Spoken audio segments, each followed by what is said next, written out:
Hey, this is so good to see everyone. Hi, hi, Jody. Thanks, guys, for showing up. Hi, Dave. So I'm going to tell you my story, and I would love to hear your questions at the end. You can either put them in the chat box, or please feel free to ask me questions when we're done. I really wanted to do this webinar because I really wanted to show you how I got pain free without working on my pain. It sounds a bit weird, but here goes. I'm going to tell you my story. So as some of you probably realize, and some of you know, I grew up in England, and I was mugged 3 times in my 20s. I experienced a lot of trauma.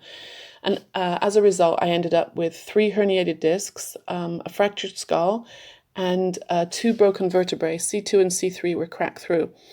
And for the following 25 years, I experienced the most horrendous chronic pain. I would have these episodes where the muscles in the middle of my back would start to squeeze and tense up, and then that would pull my pelvis out of place.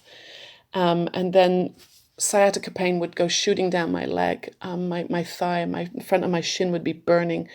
And this happened quite regularly. Like many of you, I'm sure you've had times when you're lying on the floor with the hot water bottle and then the ice and then the hot water bottle again. And so I became a regular at the chiropractor. I was always being crunched and twisted, and I've lived in many places around the world, and so every time I would move somewhere new, I'd get the best chiropractor, and so they all had different machines and different techniques. I've been twisted and put in and rolled on, and those. The weirdest ones to me were those electronic patches they would put on your muscles where they set a electronic impulse stimulator, ultrasound, whatever it is. Anyway, so that always felt very weird to me. And so everybody was trying to help me, and I was so grateful for the help because it kept me out of surgery and it kept me out of a wheelchair. Because several times I had such bad episodes. I remember passing out at work several times. Being rushed to the emergency room, and I can remember the emergency room doctor asking me, where's your pain level on from 1 to 10, and I'm like, oh, it's a 15, help.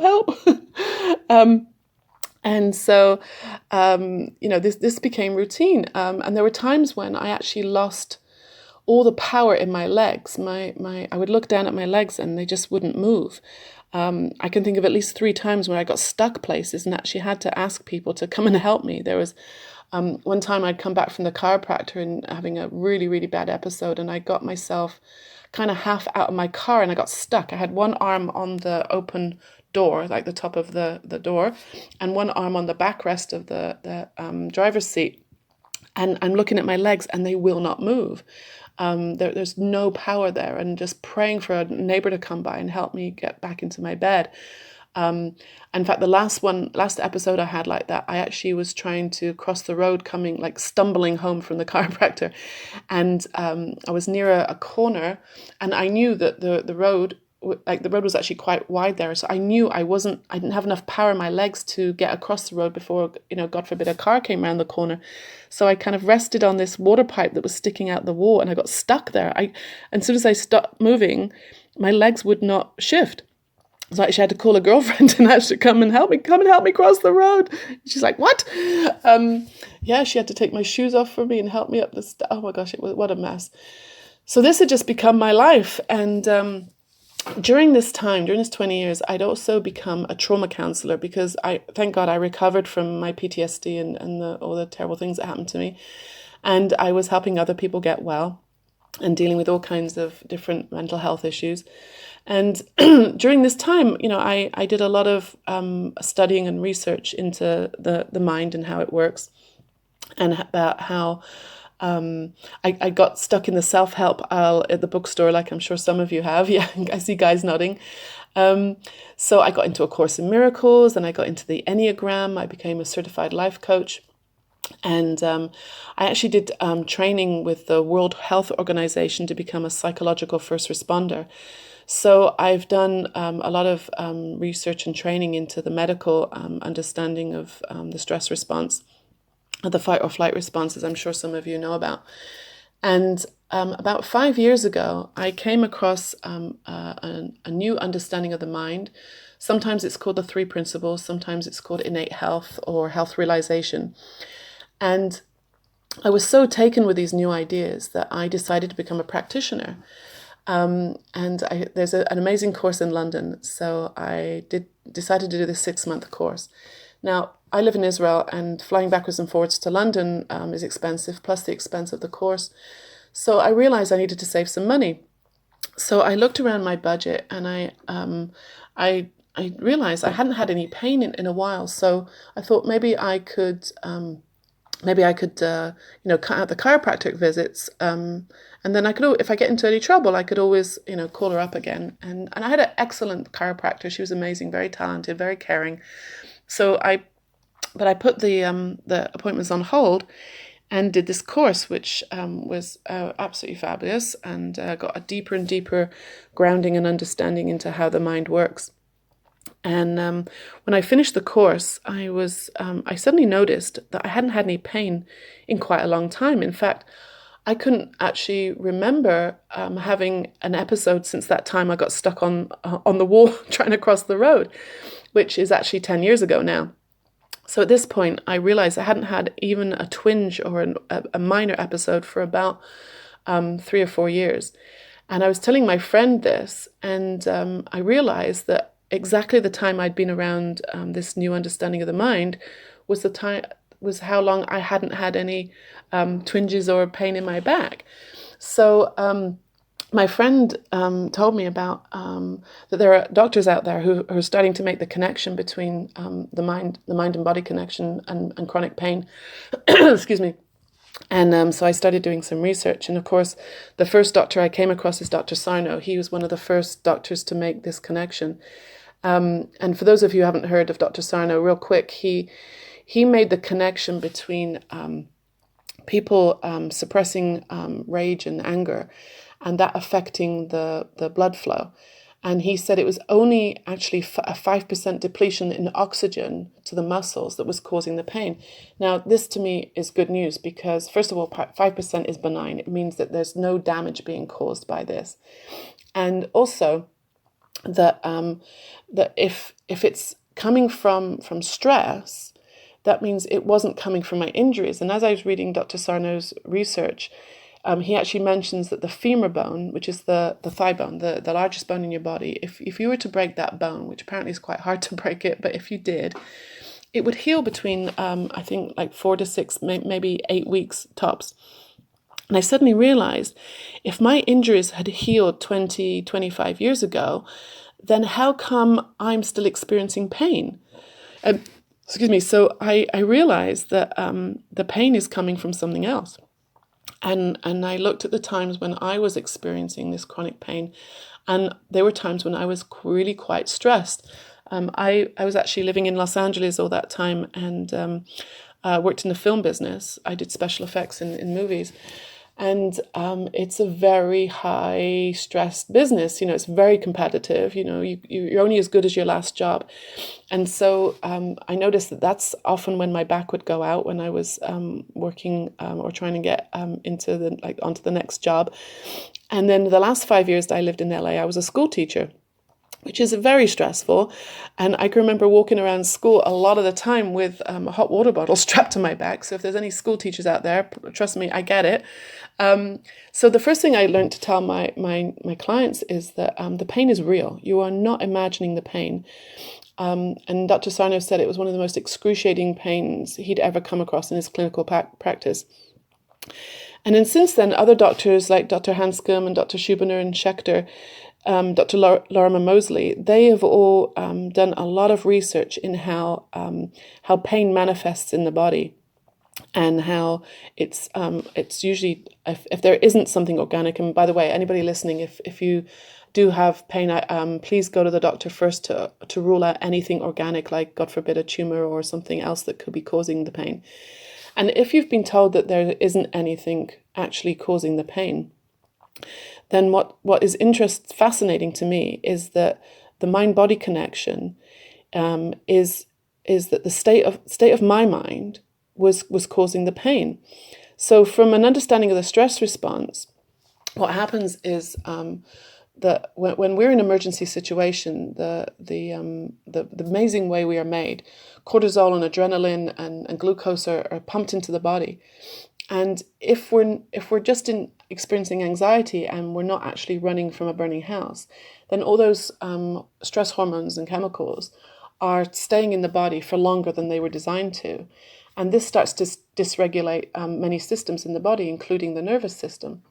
So the nervous system starts to be the best way I describe it is like on fire, and so my body actually started to experience this routine. It got into a routine of a pain pathway that would then automatically go to my back, which would then move my pelvis, which would then shoot the pain down my leg, and like I said, it became routine. So the amazing thing is that our brains are designed to, I'm sure you've heard this phrase, the neurons that fire together will wire together.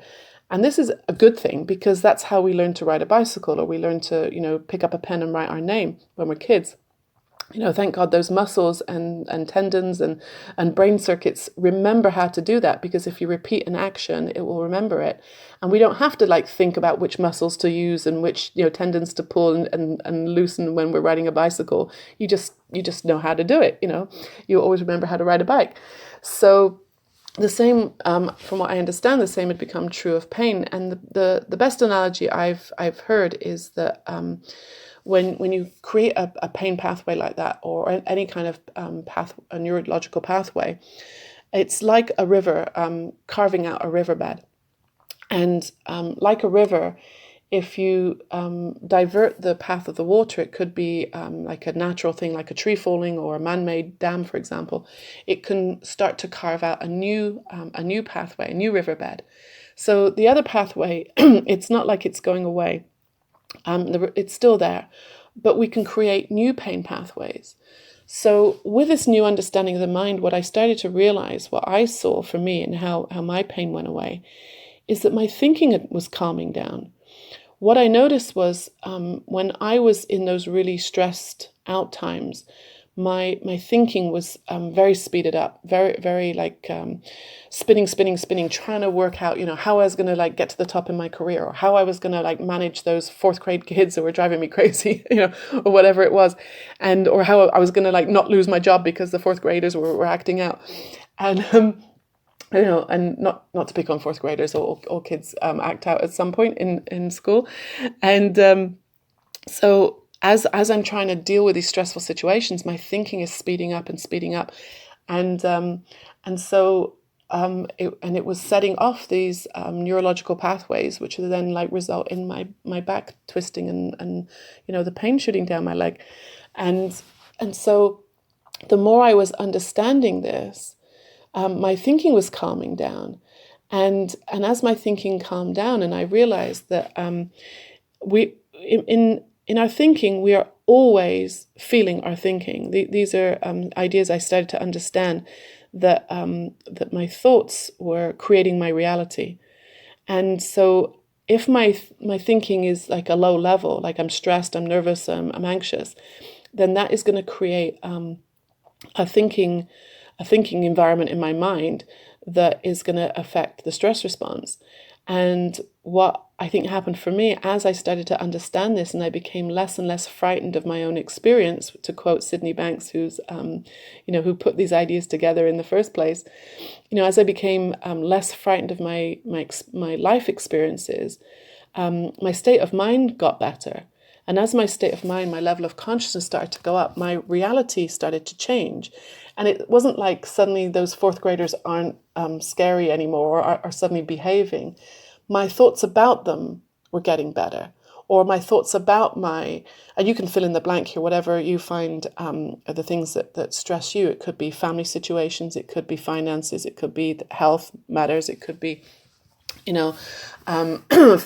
neighbors, there's all kinds of things. Like people would say to me, "Oh, but you haven't met my boss. He's a real idiot." And I started to see for myself and explain to other people that it's not your boss that's making you angry or frustrated. It's your thoughts about the boss.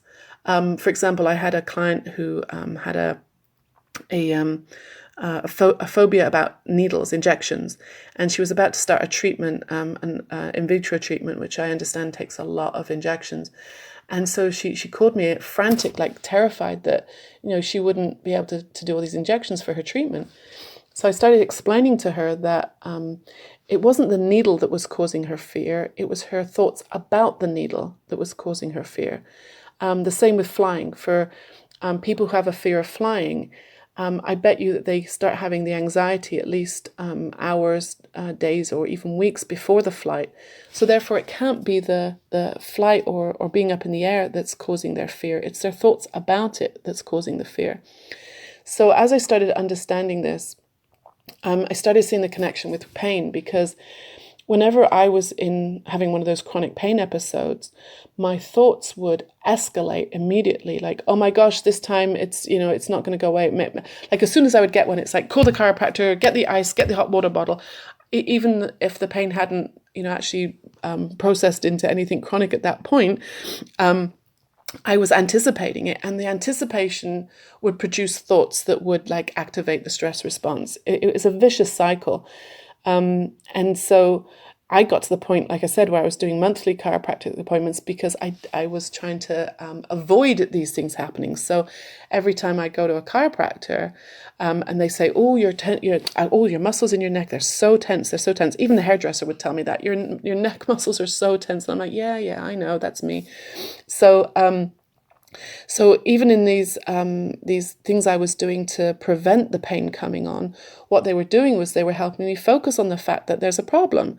So as long as I focused on the fact that there was a problem in my neck and in my back, it's not surprising to me now that when something difficult came along, that then my back would go out and my neck would tense up, and I'd often get pain down my arms as well.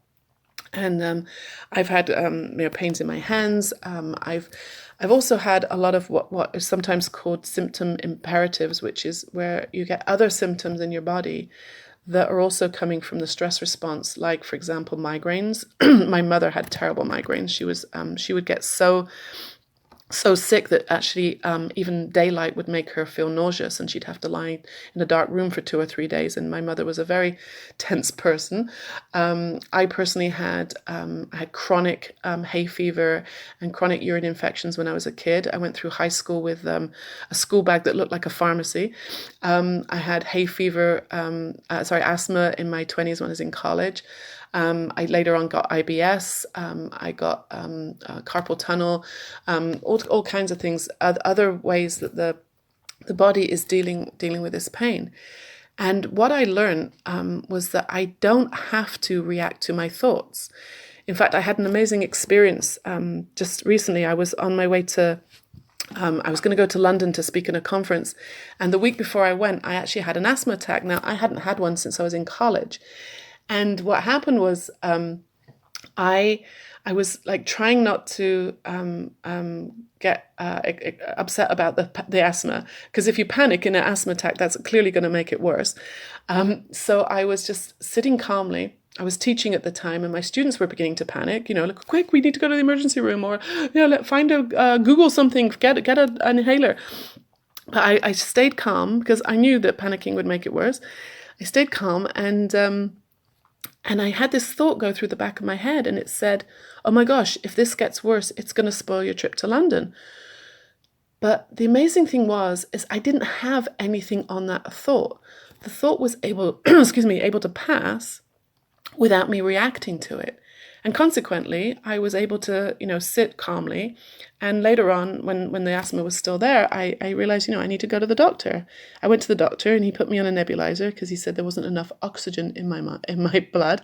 And I got the right medicine, and I was able to get on the airplane and go to London, and have a great trip. No need to use any of the inhalers. So I've had this experience several times now where I can have a thought about pain, or a thought about even something else. Could be, it could be about a relationship, it could be about finances, it could be about anything, something that would have sent me into some kind of anxious reaction.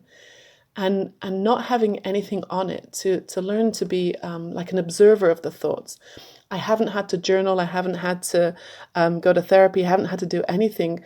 Just this simple understanding of the mind has meant that that my chronic pain has gone away. And I've had the occasional twinge for sure. I mean, life happens. I think one of the things I would want to stress to people is, even when you have a very deep, profound understanding of the mind, that life still happens. And so I've now, I'm guessing, because I'm not a neurologist, but I'm guessing that there are new pain pathways or new thinking pathways in my mind that have taken me to a place of peace and quiet, so that I don't have to react to these situations. And as a result, I've been able to become pain-free, and I'm helping a lot of other people understand this.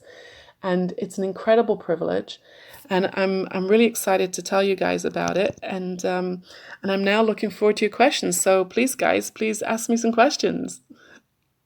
Yes. Wait, can you hear me? Yes, I can. Hi. Okay. Hi. Okay. So there is something that stood out to me when you started. You said that initially you were just ignoring your thoughts. Mm-hmm. And I've been trying to learn the principles and to get a deeper understanding. And I guess I wouldn't say that I'm ignoring my thoughts, but I guess, can you differentiate the difference between ignoring your thoughts, what you do when a thought comes up, now that you have the knowledge of the three principles, and the difference between those two and maybe trying to change your thoughts? I guess I'm not really sure what to do with my thoughts. Right. No, great question. So I have a little prop here, which you've just reminded me I need to use. So my favorite way of explaining this is I have a snow globe. Can you see that? Is that my little camel with the snow? Yep. And every time I would have, any thought is going to produce a reaction in the body, good or bad. It's just the way we're made. But when we have a stressful thought, like some overthinking and then some distress thinking, it's like shaking up the snow globe. And I don't know about you, but that's often how my brain felt. I felt like my brain was in a snow globe. And I was often given techniques and methods to use for that. Apparently there's about, 450 different techniques out there these days, ranging all the way from Freudian analysis to, CBT, NLP, EMDR, EFT. And all of those techniques are looking at the content of the thoughts. And if you look at the content of the thought, then you need to do something about it. So what I started learning was I didn't actually have to, sorry, I'm just going to put everybody on mute. I didn't actually have to do anything about the thoughts. The amazing thing is, with the snow globe, see, if I'm analyzing my thoughts and I'm journaling my thoughts and I'm ignoring my thoughts, that's like putting effort into it. But the amazing thing about the snow globe, see, I haven't done anything, and the thoughts have settled on their own.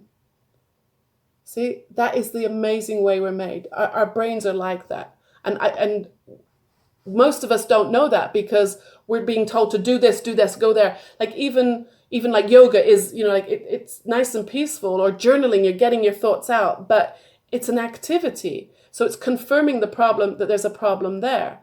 So when I first came across these ideas and I was thinking, yeah, I ignore my thoughts, I get it. And then I was in a class, a 3 principles class, and the teacher said, see, ignoring thoughts worked for Hannah, or you could just do nothing. And I thought, well, isn't that the same thing? And then it wasn't until about 6 weeks later, I realized that ignoring your thoughts is doing something. Because, for example, there's some purple flowers behind me over here. I haven't been aware of them the whole time I'm talking to you, but now I'm really conscious that these purple flowers are here, right? I'm going to put effort into ignoring them. So what I learned to do is that I actually don't have to do anything. So thought is like a river that's flowing. It's constantly flowing. And I actually don't have to do anything to make a river flow. It's going to flow, and there's going to be another thought. Kind of like CNN when someone's reading the news. There's a ticker tape of information going along the bottom. Now it might be, the baseball results, or the weather in Ohio, or the Dow Jones report, which I have no idea what those things are. So I'm not going to pay attention to them until something catches my attention. And depending on my state of mind, then I'm going to have a reaction to that. And if my state of mind is low, like my thinking is really negative, let's say you don't compliment me on my new shoes, and my thinking is really low, then I'm going to be like, oh, I'm not talking to you again, But if my state of mind is high, and you don't compliment my new shoes, I'm like, okay, I don't mind. Maybe you have a different taste in shoes. It doesn't going to bother me. So applying that to pain, when I used to get one of these back spasms, my first thoughts would be like, oh my gosh, call the chiropractor quick. Where's my hot water bottle? Oh my gosh, what if this time it's going to be worse? What if this time I'm going to end up in the wheelchair? Oh no, I'm going to have to miss like 3 days of work again. Oh my gosh, I'm going to lose my job. And all that reactive thought is making it worse. Whereas now, when I get a twinge every now and again. I mean, I say I'm pain-free, but I don't, what I mean by that is I'm not having these like horrendous episodes anymore. I can occasionally get a twinge, and I laugh about it now because I know that there's nothing wrong with my back. And so if I'm in a twinge, it's probably because maybe something, like I had some stress from something. In fact, I'll tell you, you've probably heard of Steve Ozanich. He's one of Dr. Sarno's, star patients who turned into a therapist with this. And he wrote a really thick, detailed book on his story. And I'd been pain-free for about 3 years at this point. And I sat down and read his book. It took me 2 days to read the book straight. And as soon as I started reading it, I started getting that familiar twinge in my back. And my muscles started to tense up. And then I could feel my pelvis wasn't going to be straight when I stood up. And then the pain started shooting down my leg. And I laughed my head off because here I was, pain-free, sitting in a chair, reading a book, and my back starts hurting, right? It's like, clearly it was what I was reading in the book. And so I laughed because I knew that the pain would go away as soon as I finished reading the book. And, I thought maybe I should put the book down because do I really want to be in pain for 2 days? But it was a great book, so I wanted to finish reading it. And so I finished reading the book, and the pain went away. I stood up and I was straight and I was, nothing. So that was another thing that confirmed for me that the problem was actually in my thinking, that if I take those thoughts seriously, it's going to cause a reaction. And so this is a very long answer to your question, but so what do I do? Nothing. See, the 3 principles is a seeing, it's an understanding, it's not a doing. The moment I think I have to do something, then I've kind of fallen back into the illusion that my thoughts are real. And we all do that. We all forget every now and again. But once I've seen it to be true, it's something that I live by now. So I hope that answers your question. Yes, that was great. Thank you. Mm-hmm.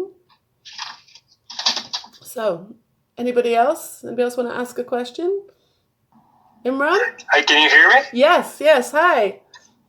Oh, okay, so a great patient, I must say. Actually, I'm a post-surgical patient. I had the back surgery last year, September, and since then I've just been on a horrible road to recovery. So I'm still dealing with pain. The question I have is, my issue is that whenever I go to bed, all those thoughts just come into my mind that, what's going to happen to my career? I have to live with this pain for the rest of my life. Mm-hmm. My body is being compromised because of the surgery. I might not be able to get back to the physical state I was before. And, that these kind of thoughts, with these thoughts, I'm not able to sleep. And because I can't get enough hours of sleep, my whole body is kind of achy for the rest of the day, and then that complete cycle keeps on going on and on. Recently, I've even tried cannabis to settle my nerves at night, but nothing seems to be working out. So, do you have any suggestions for how to fall asleep quickly, or do anything before falling to sleep so that I can stop those thoughts from coming into my mind and just, fall asleep quickly? So, kind of like I was just saying to Angelina, that if I do something, if I believe there's something I should do, then that's kind of like shaking up the snow globe again. It's like stirring up the thoughts. What I found to be the secret is it's almost like step back. Sydney Banks, who put these ideas together, he used to talk about a silent mind. And by silent mind, he didn't mean a mind that's like, like no thoughts, because that's actually not possible. It's actually not possible to control your thinking. It's like trying to control traffic on a busy street. If I were to get into the middle of a busy street and say, no, I don't want the number 22 bus, I want the 74, then I'm just going to cause a traffic jam, possibly hurt myself, and be very unpopular, right? So any attempt to control my thinking is really just going to stir it up some more. So what I've seen to be true, is to rather than be a participant in that controlling effort, is to step back and be an observer. And when I become an observer of the thoughts, I can actually watch them go by and I don't have to be affected by them. In fact, you just reminded me of something that happened to me recently, because thank God I'm pain-free for so long now. I don't have, actual many pain stories to tell, to like put this into practice, as it were.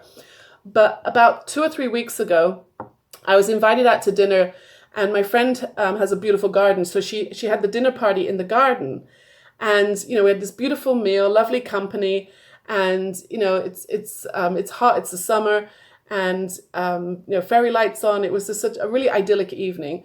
I got home about midnight, and I realized my feet were covered in about 20 mosquito bites on each foot, right?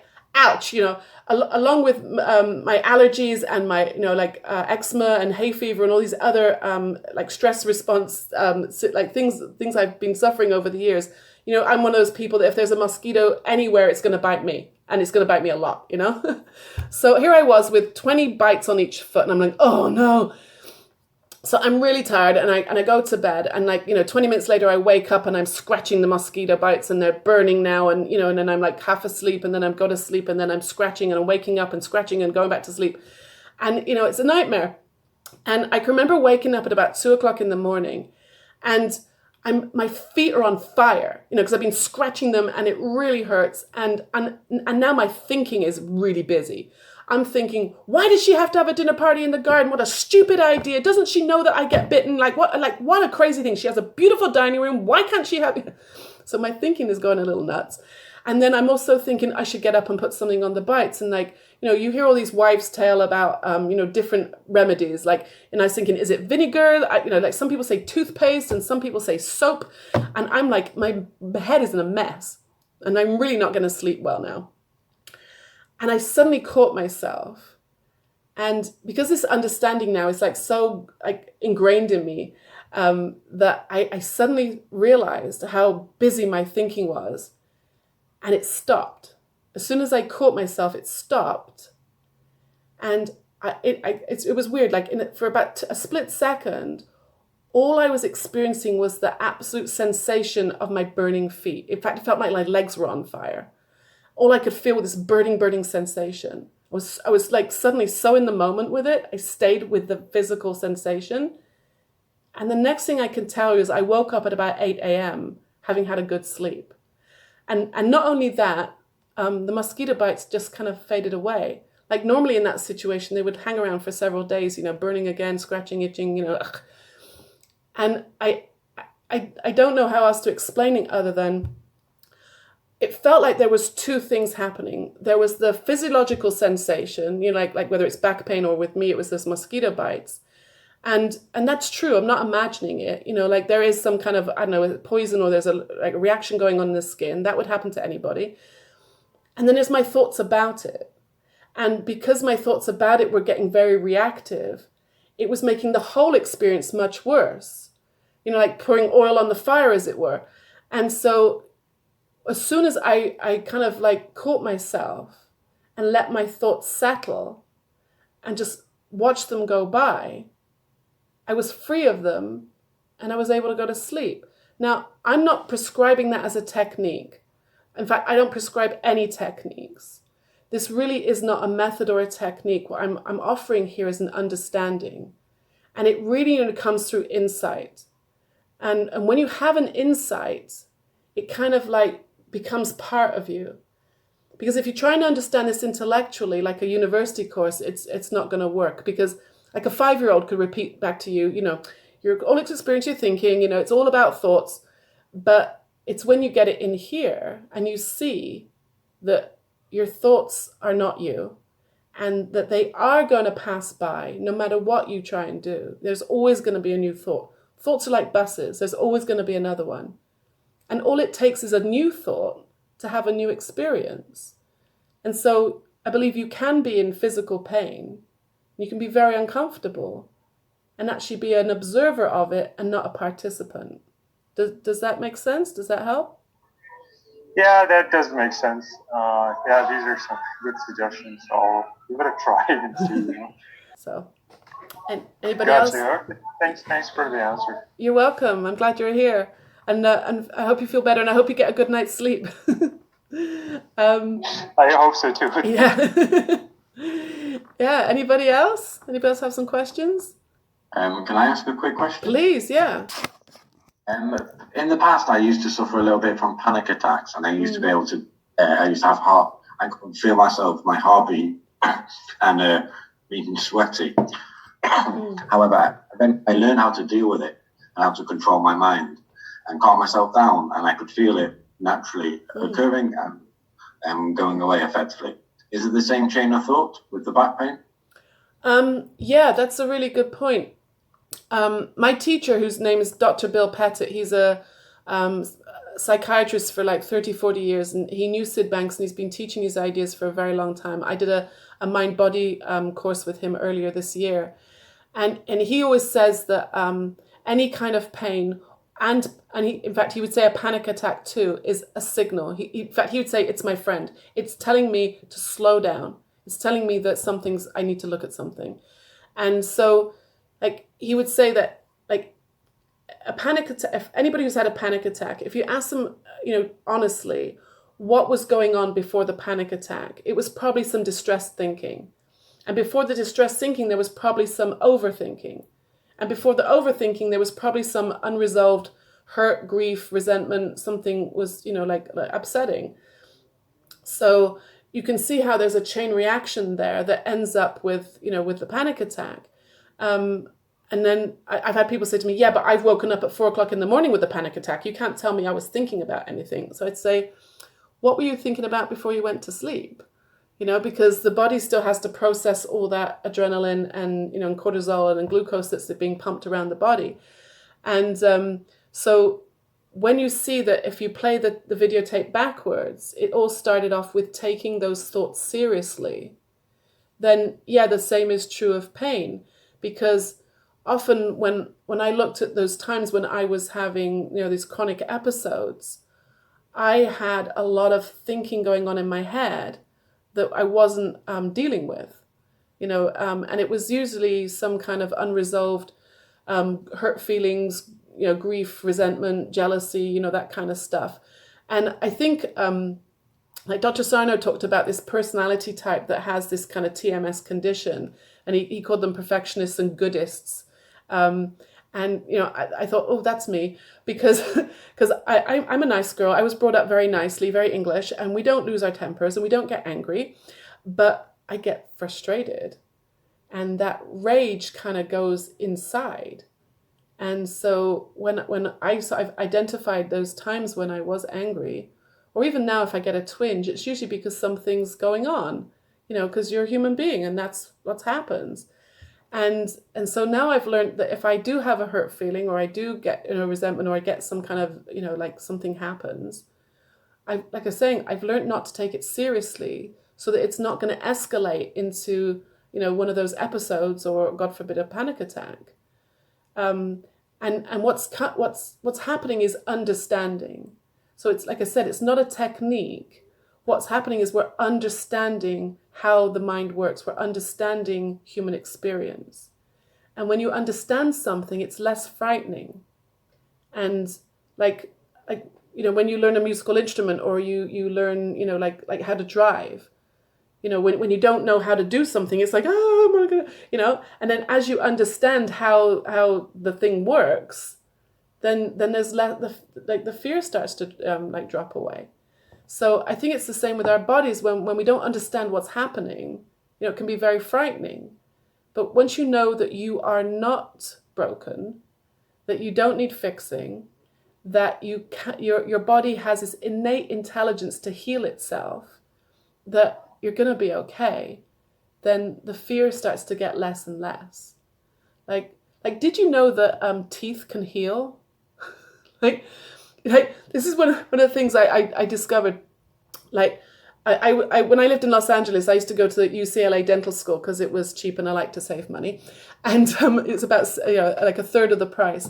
And when I had a treatment, I'd have like 3 or 4 professors, watching what the student was doing. They're about to graduate, these students. They don't let anybody loose on you. And I remember one time the student noticed I had a very slight cavity on the inside of my front teeth. And the professor said, well, let's just keep an eye on it and see what happens. And I said, what? You mean teeth can heal? And he said, yeah. I said, why don't you tell people that? He's like, because like no dentist is going to tell you that teeth heal. And people don't tell you that bulging discs can heal. But think about it. If a bone, like your femur bone, a fracture can heal, and cuts can heal, and everything else in your body can heal, why wouldn't a disc heal? Right? So the body has incredible intelligence, and it's either healed already, or it's going to heal. And so most of my physiological experiences over the years have been coming from stress, not from actual structural things. So the level of fear has gone down, and that has helped with sleep and just day-to-day functioning. It's been, I don't think of myself as someone with a bad back anymore. So thanks. Okay, great, thank you. Welcome. Anybody else have a question? Hi, Fran. How are you? I'm doing great. It's so nice to see you. Yeah, it's good to see you too. I just want to say it's wonderful what you're doing. Really, I commend you. It's really amazing. It's great. Thank you. Yeah, it's very exciting. Like so many people are suffering, and like I was suffering, and I tried so many different things, and I think most things work temporarily, and like I'd say to anybody, if you're journaling or your acupuncture or whatever you're trying is working, I say fantastic. You can't argue with success. Keep doing it. But what I encourage people to do is just like go upstream a little bit and see why it's working. It's probably working because it's slowing down your thinking. Like when your thinking slows down, then your nervous system slows down, and that's where the healing comes. So that's why I didn't need to go back to the chiropractor anymore, because like my thinking had slowed down, and I'm very grateful for that. So it's like I'm working with people around the world now. Like I've been working with a lady in Australia, and like a lady in London, and another lady in New York. Like tomorrow, it's like this is an amazing thing that that people can get well. It's good news. Yeah, it's great. Yeah. So if nobody else has any questions, then I'm gonna say good night. Can I ask one more quick one? Please, I don't want to monopolize. No, please go ahead.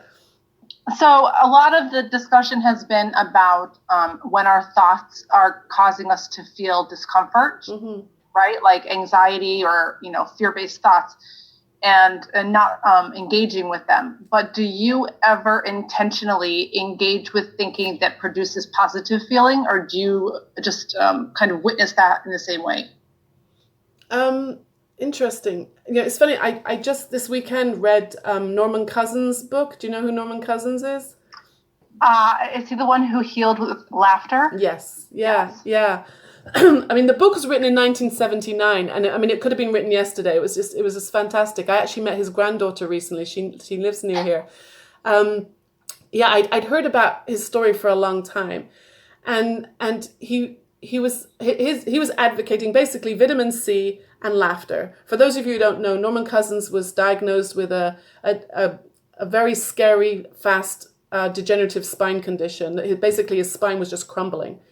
And it was affecting all the other parts of his body, and he was given like a pretty bad prognosis. And he decided that he wanted to move out of the hospital and moved into a hotel. He moved into a hotel and he started watching funny movies. I think his favorites were Abbott and Costello, Right? So he's watching Abbott and Costello movies and he's laughing. And his doctor, like was okay with this. He kind of like supported what Norman Cousins wanted to do, and started monitoring him. And he started monitoring all his levels and his blood levels and everything, and started seeing that he was getting better. And so he's like, whatever you're doing, keep doing it, right? And so laughter also has a chemical reaction, and it produces endorphins in the body, the happy chemicals. So that's always a good idea, I don't know if I would use it, like suggest it as a technique, but I found that I'm naturally more happy because I'm not indulging in those negative thoughts anymore. When I was in my dark days of my PTSD, I was reliving that event or three events, reliving it over and over again, and reliving like how people weren't reacting to me properly, so much so it became my identity. Like one of the ladies in my pain research, she had terrible knee problem. And after we were talking for a while, she realized that her bad knee had become part of her identity. Oh, Devora, how are you? Oh, well, my knee's a bit better today. Or when she's about to stand up, oh, I wonder if my knee's going to hurt. So like staying in that negative thinking, like you're saying, is clearly going to keep producing a negative experience. So like a mixture of like what Norman Cousins is saying is like laughter is healing. And I think just by my state of mind, my level of consciousness is like raising and raising and raising all the time with more and more deeper understanding of this, then I'm in a much happier place. And that's my default now. In fact, Sid Banks used to say that your default is happiness. You are happy. You are happiness. You don't have to go somewhere to find happiness. You don't have to change yourself to find happiness. It's your natural state. And all that happens is that it gets covered up by the stinking thinking. So when that stinking thinking goes away and it lifts off, like for example, like my silver candlesticks, they're quite sticky and icky right now with dust and grease and all kinds of schmutz on them. But when I clean them, the silver is still there, right? And so when I'm working with someone, I am talking to that pure innate health, well-being, that person in front of me. I don't see people now as broken and needing to be fixed. I see them as innately healthy and innately full of wisdom, innately happy. And as they have more and more deeper like grounding in this understanding, that happiness comes back up to the surface. They didn't have to go anywhere to find it. It's their natural state. Like a simple analogy of that is like the sunshine and the clouds. The sun is always there. It just gets covered up by clouds sometimes. And that's what happens with our thinking. We all can have like a funky thought or, like fall back into that misunderstanding. But it's just a cloud that's come over, and the clouds are going to move. They always move. And the sun comes out again. And that's who you really are. So with that belief, that's why I don't get frightened by pain or crazy thoughts anymore, is because I know that underneath that misunderstanding, my natural place is resilience and wisdom and health and beauty and happiness. It's a much better way. In fact, when I was doing my pain research, all of the people, the 5 volunteers, when they wrote a testimonial for me afterwards, they all said how valuable it was to them that they knew I knew that they were well. Not that they were going to get well, that they were well. Because they were so used to going to doctors and surgeons and therapists and massage therapists and saying like, oh, your shoulders are tight, or you need to have treatment for the rest of your life, or we need to fix you. They said it was such a relief to be told that they were okay. You are okay. So, yeah. Thanks. Thank you. Yeah. So I think I'm going to say good night. I'm so glad you were here. And if you have any other questions, you're welcome to email me with some questions. Stay in touch. Please let me know if you have, more insights and or if you have any more follow up that you want to check out with me. So it's been a pleasure, and and thank you all for coming. All right. So hopefully I'll see you again soon. All right. Okay. Take care. Bye. Bye.